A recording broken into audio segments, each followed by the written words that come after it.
Communication is a combination of acts, a series of elements with purpose and intent. Communication is something which happens. So, it is not merely something which is an event or which is always there. So, communication is something which happens, it is functional, it is purposeful, it is designed to bring about a change, however subtle or unobservable in the context of the hearer and the learner.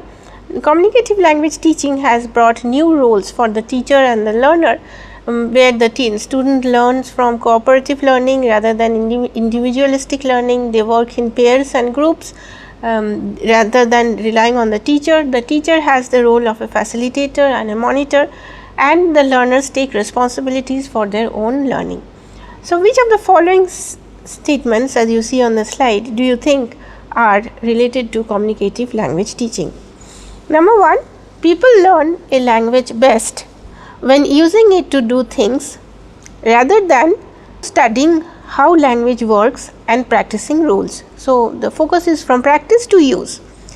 Number 2, grammar is no longer important in language teaching, that is, you may have a number of views, different varied views on this. People learn a language through communicating in it, this is number 3. Number 4, errors are not important in speaking a language, that is, errors are normal and they are natural. Number 5, CLT is only concerned with teaching speaking, that is, not focusing on the other skills, other language skills. Number 6, dialogues are not used in communicative language teaching. Both accuracy and fluency are goals in CLT, and CLT is usually described as a method of teaching. Now, let us find out what the theory has to say about communicative classroom methodology.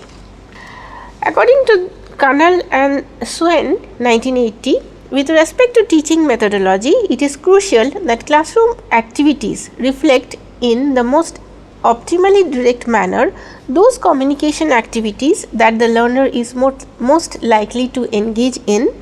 Furthermore, communication activities must be characterized at the increasing level of difficulty by aspects of genuine communication, such as its basis in social interaction, the relative creativity and unpredictability of utterances. So, Canale and Swain define communicative competence in terms of 4 categories. These are grammatical competence from the slide, discourse competence, socio-linguistic competence and strategic competence.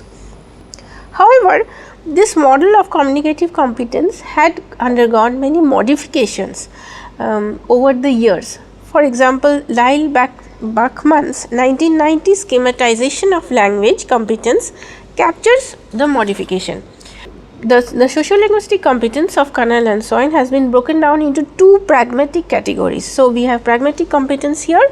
The first is functional aspects, that is elocutionary competence, for example, sending and receiving and intended meaning, and the second is sociolinguistic aspects, that is those which are related to politeness, formality, metaphor, register, culturally related aspects of language and so on. In Morrow's 1981 opinion, communicative language teaching activities should be characterized by 5 features. These are: number 1, according to the Pentagon, we have here number 1, goal orientation; number 2, extended discourse in real time; number 3, replication of the process of communication; number 4, learning by doing and a greater tolerance towards mistakes. So, I come to number 1, a goal orientation, that is, every lesson should be goal oriented. The learner should be able to see at the end of the lesson something which he or she can do, which he or she could not do at the beginning, and this something should be communicatively useful.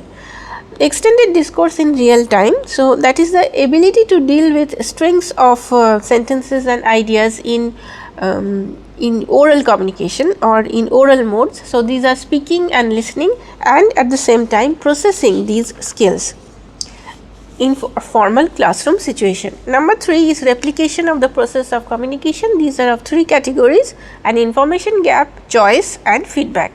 An information gap in real communication, communication actually takes place when there is an exchange of information, when there is a gap in information where a person, an individual comes to know something which was unknown previously. Choice. A crucial aspect of communication is choice, that is both in terms of what one can say and how one will say it. And feedback, that is what you say to somebody depends not only on what he has just to say to you, but also what you want to get out of the conversation.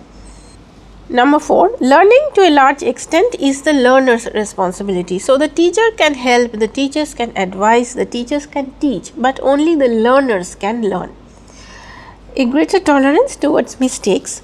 Trying to express something which one is not quite sure how to say is a vital feature in using a second language or a foreign language.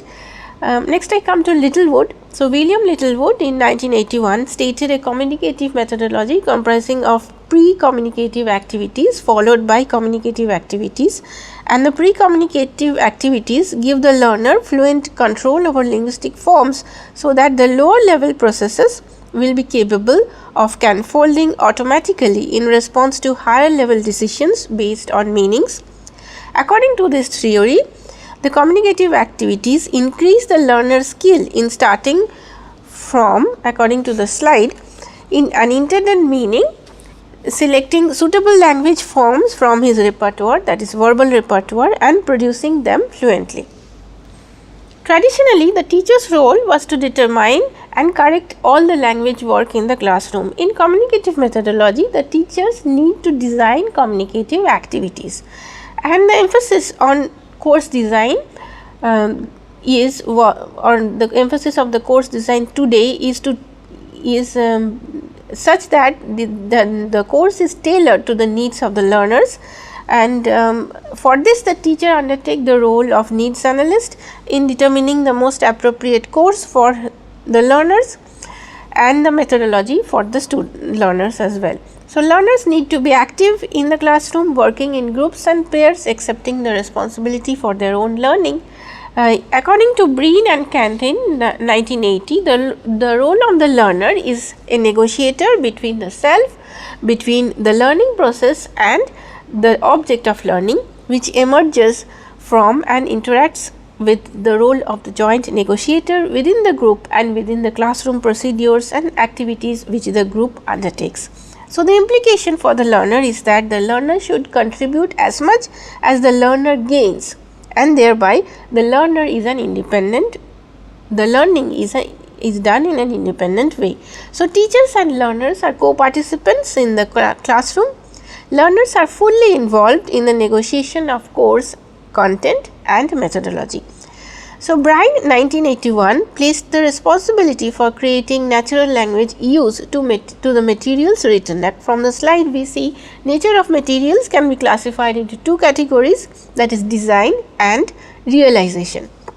Design is concerned with the underlying principles and approaches of the material, whereas and realization is concerned with the physical aspects of how the materials are realized as a complete set.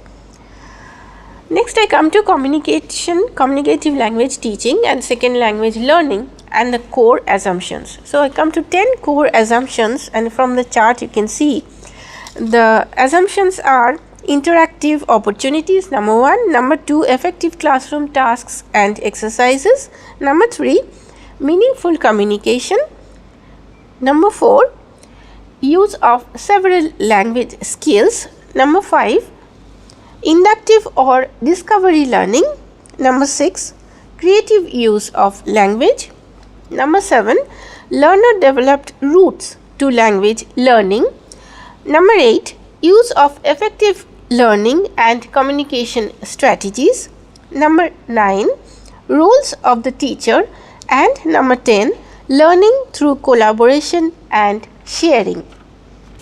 So, I come to the first point, starting from the second language learning point of view. So, second language learning is facilitated when the learners are engaged in interaction and meaningful communication, and effective classroom learning tasks and exercises provide opportunities for students to negotiate meaning, expand their language resources, notice how language is used and take part in meaningful interpersonal exchanges. So, how does meaningful exchanges occur? Meaningful communication results from students processing content that is relevant, that is purposeful, that is interesting and engaging.